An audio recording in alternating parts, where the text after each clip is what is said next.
شروع کرتی ہوں اللہ کے نام سے جو بڑا مہربان اور نہایت رحم فرمانے والا ہے۔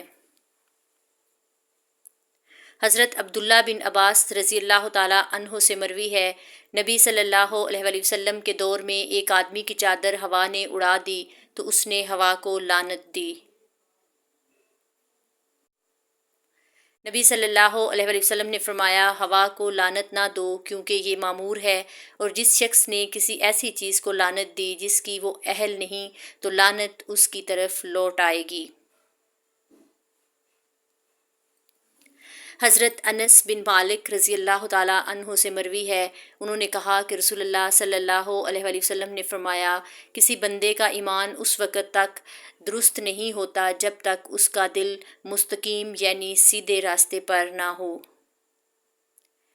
اور اس بندے کا دل اس وقت تک مستقیم نہیں ہوتا جب تک اس کی زبان مستقیم نہ ہو، اور کوئی ایسا آدمی جنت میں داخل نہیں ہوگا جس کا پڑوسی اس کی شرارتوں سے محفوظ نہ ہو۔